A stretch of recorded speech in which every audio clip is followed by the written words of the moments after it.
Live from New Delhi, you're watching DD India Live, India's voice to the world. I'm Tanvi Taneja, coming up in the next 30 minutes. Denmark and Greenland call on the US president to stop threatening to take over Greenland after Trump repeats need to have control of the island. Venezuela has ousted President Maduro to face New York court. US President Trump reaffirms being in charge of Venezuela. UNSC to hold urgent session on Colombia's request to address the escalating crisis. South Korea's President Lee to meet Chinese counterpart Xi Jinping, with trade and Pyongyang on the agenda. Lee calls China very important partner for peace. Prime Minister Modi pays tribute to Somnath temple's resilience, pens an article saying it stands as a glorious pillar 1,000 years after the first attack, reiterates resolve to build Viksit Bharat by 2047.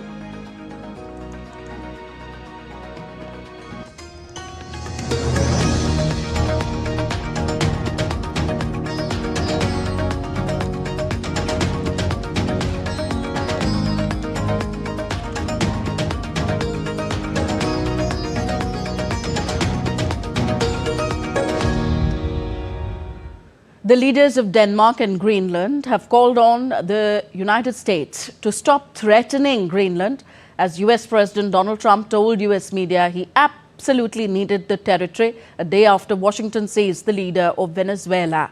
Washington's military intervention in Venezuela has reignited fears for Greenland, which Trump has repeatedly made clear he wants to become an annexed part of the United States. Those fears were underscored by Trump's comments to The Atlantic magazine and a social media post by the wife of his most influential aide showing Greenland in the colors of the US flag. In Greenland's case, Trump has claimed that making the Danish territory part of the United States would serve US national security interests, given its strategic location in the Arctic. Trump doubled down on his claim that Greenland should become part of the United States, despite calls by Denmark's Prime Minister to stop threatening the territory. Late Saturday, Katie Miller, wife of Trump's Deputy Chief of Staff Stephen Miller, posted the contentious image of the Danish autonomous territory in the colors of the US flag on her X feed.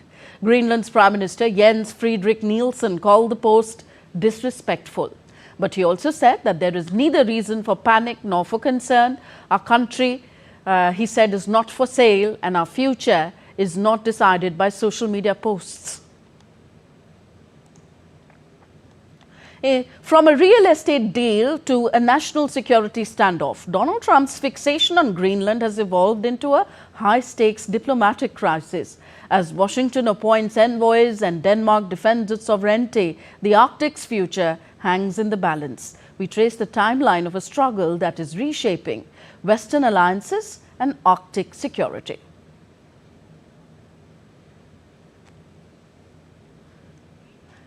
In August 2019, it all began when Trump first floated the idea of a real estate deal, which Copenhagen quickly dismissed.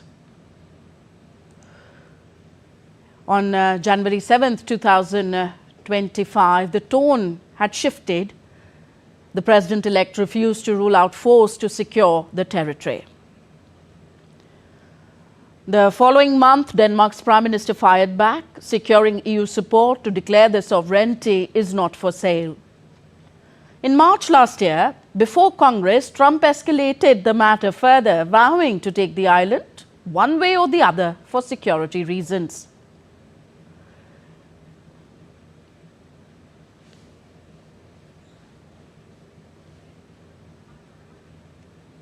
On March 11, 2025, local residents responded at the ballot box, turning out in record numbers to defend their national identity. On March 13, 2025, Trump then pressured NATO, arguing that control of Greenland is vital to counter Russian and Chinese influence. On March 28, 2025, Vice President J.D. Vance took the message to the ground, criticizing Denmark's Arctic defense capabilities. The same day, Greenland's youngest Prime Minister, PM Jens Frederik Nielsen, was sworn in, calling for immediate talks to de-escalate the tensions. By the end of last year, the US bypassed traditional channels, appointing a special envoy to advance its interests in the Arctic island. On December 22, 2025, Denmark formally summoned the US ambassador after Trump dismissed 300 years of Danish history. And on January 4, 2026, that is yesterday, Prime Minister Frederiksen issued a final urgent demand to stop the threats against what he called one of your ally. So in the aftermath of the US military attack on Venezuela, Trump said on Sunday that the US would run the South American country. He also warned that the US might launch a second strike if remaining members of the administration do not cooperate with his efforts to get the country fixed. US President Donald Trump said on Sunday that the United States might launch a second military strike on Venezuela following the capture of President Nicolas Maduro if remaining members of the administration do not cooperate with his efforts to get the country fixed. Trump's comments raised the possibility of further US military interventions in Latin America and suggested Colombia and Mexico could also face military action if they do not reduce the flow of illicit drugs to the United States. The country is a mess. It's been horribly run. The oil is just flowing at a very low level, much lower than, even if it was badly run, it should have more income, more oil than what they're doing. So we're going to have the big oil companies go in. They're going to fix the infrastructure. They're going to invest money. We're not going to invest anything. We're going to just take care of the country. We're going to cherish the country. We're going to take care, more importantly, of the people, including Venezuelans that are living in our country that were forced to leave their country. And they're going to be taken very good care of. Yes. President Trump also insisted that the United States is in charge of Venezuela, but he was also dealing with the new leadership in Caracas, as Vice President Delcy Rodriguez was appointed as interim president of the country. Trump warned that she may have to pay a bigger price than Maduro if she does not cooperate with the United States.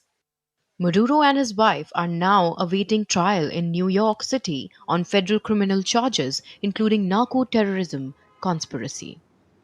Venezuela's interim president Rodriguez said that she was ready to work together with the Trump administration, asking the US leader for a balanced, respectful relationship. Trump said on Saturday that the US would take control of Venezuela's massive oil reserves and recruit American companies to invest billions of dollars to refurbish the country's gutted oil industry. Cuban government has said in a statement that 32 Cuban nationals were killed during the US attack on Caracas. Trump knew the facts. He further suggested that America's bitter foe might collapse on its own after the flow of relatively cheap oil from Venezuela will cease.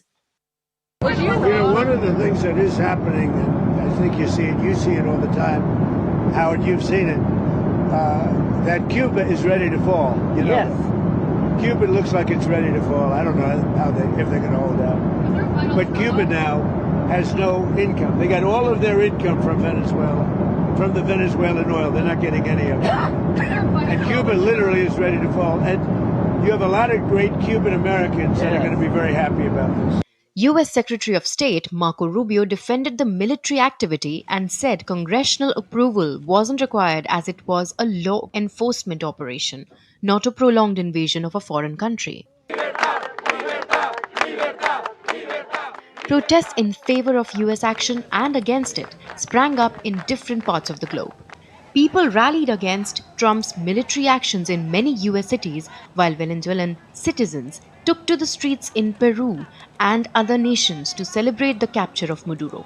Thousands of government supporters took to the streets of Caracas, voicing their demand for the return of President Nicolas Maduro. Bureau Report, DD India. Following the U.S. military operations in Caracas, the United Nations Security Council will hold an emergency meeting on Monday. The meeting is to discuss the recent capture of the deposed Venezuelan President Nicolas Maduro and his wife by the United States. Also on the agenda is a threat to international peace and security. The head of Venezuela's military, Vladimir Padrino Lopez, urged the country's population to resume their normal activities after U.S. military operations. In a televised statement, Padrino said large part of President Nicolas Maduro's security team was killed in the U.S. raid military operations on Saturday. Padrino did not give an exact figure of casualties, but backed the declaration of Vice President Delcy Rodriguez as interim president and said that the armed forces have been activated across the country to guarantee sovereignty. The Cuban government said on Sunday that 32 of its citizens were killed during a U.S. raid in Venezuela aimed at extracting President Nicolas Maduro to face trial in the United States. Havana declared 2 days of mourning set for January 5th and 6th to honor the deceased and announced that funeral arrangements would be disclosed later. Without providing specific details, Defense Minister General Vladimir Padrino said that the U.S. attack cold-bloodedly killed soldiers, civilians, and a large portion of Maduro's security personnel. Meanwhile, U.S. President Trump said that Cuba was ready to fall after U.S. forces seized the leader of its ally, Venezuela, while playing down the need for an American military action there. You know, one of the things that is happening, I think you see it all the time, Howard, you've seen it, that Cuba is ready to fall. You know? Yeah. Cuba looks like it's ready to fall. I don't know if they're going to hold out.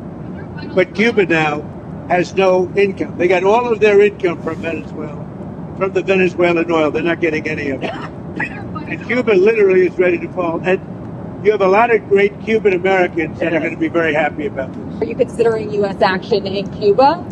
I think it's just going to fall.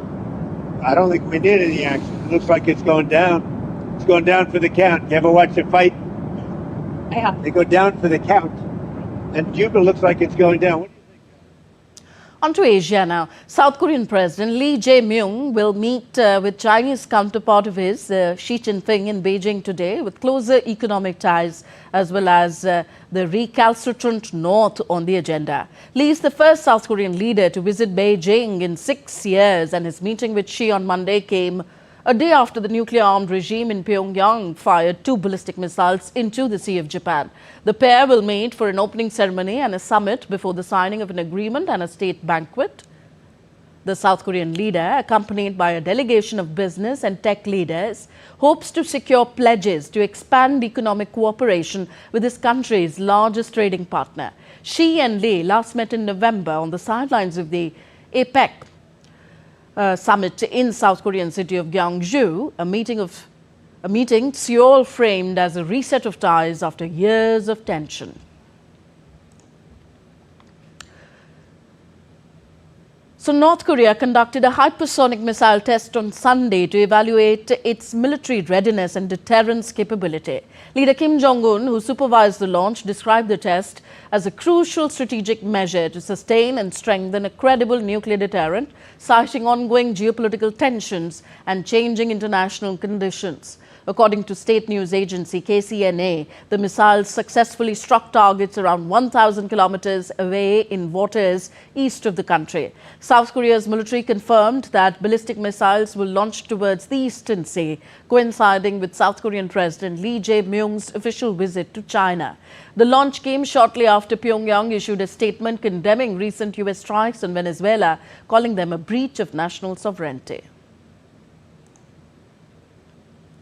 Iran has announced a major increase in government subsidies as it moves to ease the impact of rising prices and the weakening rial on households. The government says monthly subsidies will rise from 3 million rials to 10 million rials per household, more than tripling the current amount. The money will be credited to household cards that can be used to buy essential goods. The government spokeswoman Fateme said that the credit will be deposited monthly and can be used to purchase basic items. She added that all Iranian households will be covered under the new scheme. The program will begin in the second week of January under a decree issued by President Masoud Pezeshkian. The government has also said that a separate payment of 1 million riyals will be increased in line with inflation. Official figures show inflation has climbed above 40% following a sharp fall in the value of the riyal. US President Donald Trump said that Iran may face consequences if more protesters die during demonstrations, which has erupted after a rising cost of living crisis in the West Asian nation. We're watching it very closely. If they start killing people like they have in the past, I think they're going to get hit very hard by the United States. You're watching DD India Live, still to come on the show. Defence Minister Rajnath Singh commissions Indian Coast Guard's first indigenous pollution control vessel, Samudra Pratap. And Senior National Boxing Championships kick off in Greater Noida with Amit Pangal and Sagar shining.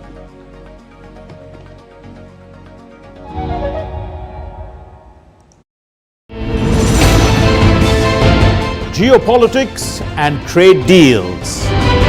Economic challenges amid development. Hard work and the path to prosperity. It's the economy always. Between walkers, money is what money does and says. Supply creates its own demand. Between the bulls pulls and bears tears. When supply chains globalization and India rises to the podium. We'll get you centered with the economic brief at 8 p.m. every Thursday on DD India.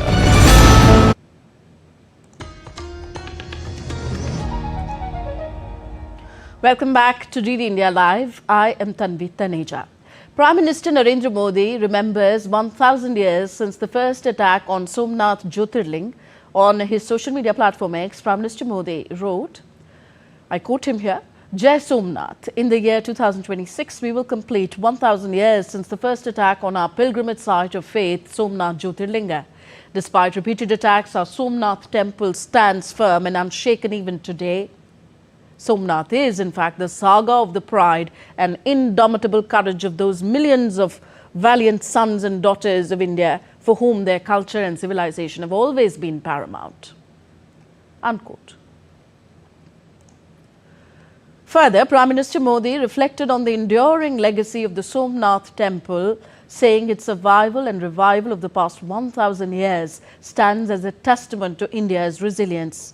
In a blog marking a millennium since the first attack on the shrine in 1026 AD, Prime Minister of India described Somnath as a timeless symbol of the nation's civilizational and spiritual strength, rising again despite repeated attempts to destroy it. Prime Minister Modi wrote in the article that Somnath is the eternal proclamation of India's soul. The temple was attacked by foreign invaders whose agenda was demolition, not devotion. The year 2026 is significant for the Somnath temple. It has been 1,000 years since the first attack on this great shrine. It was in January 1026 that Mahmud of Ghazni attacked this temple. The temple stands as glorious as ever because of numerous efforts to restore Somnath to its grandeur. One such milestone completes 75 years in 2026. On May 11th in the year 1951, the restored temple opened its doors to its devotees. The story of Somnath is defined by the unbreakable courage of crores of children of Bharat Mata. Each time the temple was attacked, great men and women stood up to defend it. The sacred duty of rebuilding the Somnath temple after independence came to the able hands of Sardar Vallabhbhai Patel. A visit during Diwali time in 1947 moved him so much that he announced that the temple will be rebuilt there. The then Prime Minister Pandit Jawaharlal Nehru was not too enthused with this development. He did not want the Honourable President as well as ministers to be associated with this special event. But Dr. Rajendra Prasad stood firm. 1,000 years after the first attack in 1026, The sea at Somnath still roars with the same intensity as it did back then. If the Somnath temple could rise again, then we can surely restore our great nation to the glory it embodied 1,000 years ago before the invasions. With the blessings of Sri Somnath Mahadev, we move forward with a renewed resolve to build a Viksit Bharat. Unquote. Prime Minister Modi also wrote that the year-long activities will take place at Somnath to mark Somnath Swabhiman Parv. Many spiritual and social activities will take place in Somnath from 8th to 11th of January, and Prime Minister will visit Somnath on 11th of January. External Affairs Minister Dr. S. Jaishankar is in Paris as part of his 6-day official visit to France and Luxembourg aimed at deepening bilateral ties. The External Affairs Minister on Monday will meet senior French leadership and hold detailed discussions with Minister for Europe and Foreign Affairs Jean-Noël Barrot on progress under the India-France strategic partnership, including defence, space, Indo-Pacific cooperation and global issues. Jaishankar will also address the 31st French Ambassadors Conference as guest of honour. External Affairs Minister Jaishankar visited a textile exhibition titled Textile Matters, Woven Stories Between India and France. He was received by French Minister Eleonore Carrot at the exhibition. The exhibition highlights the deep and long-standing creative ties between India and France through textiles. It showcases hand-woven fabrics, reflecting centuries of shared artistic exchange between the two countries. The displays trace nearly 400 years of collaboration from Mughal-era textiles of the 17th century to contemporary haute couture designs of 2025. The exhibition also brings together works from art, fashion, design and architecture, underlining how traditional craft practices continue to evolve in modern times. Jaishankar's visit underscores the role of textiles as a living link between India and France, symbolizing a shared heritage while opening space for future collaboration. The discourse of the exhibition, which is about the relationship between France and India through the perspective of the creation with the textile. And this first room, this antechamber, is a wonderful introduction to the enthusiasm, the curiosity of the French history toward the creation of Indian textile. The piece was sourced from various locations, and it was really to kind of represent a traditional Parisian apartment enveloped with this gorgeous Indian print. So you can see you've got elements of whimsy such as the chandelier, which is completely covered, also books that are covered over here, and the idea was to create this sweeping moment of fluid movement of the print. The discourse of the exhibition, which is about the relationship between France and India through the perspective of the creation with the textile. And this first room, this antechamber, is a wonderful introduction to the enthusiasm, the curiosity of the French history toward the creation of Indian textile. The piece was sourced from various locations, and it was really to kind of represent a traditional Parisian apartment enveloped with this gorgeous Indian print. So you can see you've got elements of whimsy such as the chandelier, which is completely covered, also books that are covered over here, and the idea was to create this sweeping moment of fluid movement of the print. So the Indian Coast Guard ship Samudra Pratap, the first of 2 pollution control vessels built by Goa Shipyard Limited, was commissioned by Defence Minister Rajnath Singh. With over 60% indigenous content, the induction of this ship reinforces the vision of government's Atmanirbhar Bharat and Make in India initiatives. It is the largest ship in the Indian Coast Guard fleet, significantly enhancing the Coast Guard's operational reach and capability. The vessel is equipped with state-of-the-art technology, including a 30 mm CRN-91 gun, 2 12.7 mm stabilized remote control guns with integrated fire control systems. It is also capable of high precision operations, recover pollutants from viscous oil, analyze contaminants and separate oil from contaminated water. While addressing the commissioning ceremony, Defence Minister said that the commissioning of Samudra Pratap will elevate maritime capabilities of India.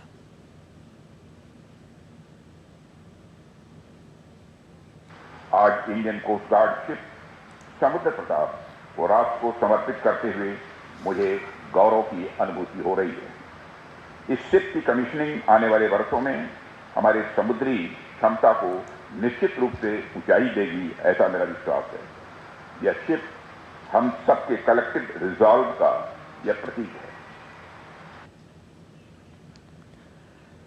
In a significant ruling on Monday, the Supreme Court rejected the bail plea by activists Omar Khalid and Sharjeel Imam in the larger conspiracy case related to the February 2020 Northeast Delhi riots. A bench of Justices Arvind Kumar and N.V. Andaria held that their roles were distinct from other co-accused and could not be compared, citing a prima facie case under the stringent Unlawful Activities Prevention Act 1967. The court upheld the Delhi High Court's view of a premeditated conspiracy. However, it granted bail to 5 other accused. Notably, the bench observed that if prosecution witnesses are not examined within 1 year, Khalid and Imam may file fresh bail applications in the trial court. And on to some sporting action now. The Senior National Boxing Championships began with fireworks in Greater Noida as Amit Pangal and Sagar opened their campaigns in style. Amit Pangal, the 2018 Asian Games gold medalist, dominated Bihar's Usman Mohammad Sultan in the bantamweight division to secure a unanimous win. In contrast, Haryana's heavyweight Sagar had to dig deep before edging past Edwin of Kerala on a split decision. Lalram Buat of Mizoram also impressed, beating Santosh Kumar of Odisha unanimously in bantamweight. This year marks history as both men's and women's nationals are being staged together at the Gautam Buddha University, with 600 boxers competing across 10 weight categories each. And let's tell you once again, Prime Minister Modi will visit Somnath on 11th of January. This is as part of the year-long activities at Somnath to mark the Somnath Swabhiman Parv. So, Somnath Temple, its survival reflects country's indomitable civilizational spirit. This is what Prime Minister Modi has written in a blog post. And many spiritual and social activities will take place in Somnath from 8th to 11th of January. Prime Minister Modi has hailed Somnath Temple as a symbol of India's indomitable spirit. In a blog post to mark 1,000 years since the first attack on the Somnath Temple, the Prime Minister said there can be no better example of our civilizational's indomitable spirit than Somnath, which stands gloriously, overcoming odds and struggle. So Prime Minister Modi will visit Somnath on the 11th of January, and year-long activities will take place at Somnath to mark the Somnath Swabhiman Parv. So Prime Minister Modi has highlighted that the world is looking at India with hope and optimism and wants to invest in its innovative youngsters.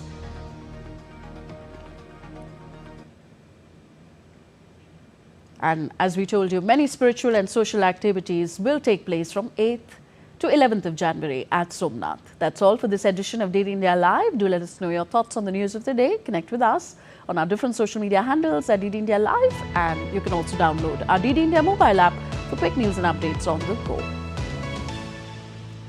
We'll be back with more news as it breaks here on DD India. I'm Tanvi Taneja from all of us here in New Delhi. Thank you for watching. Namaskar.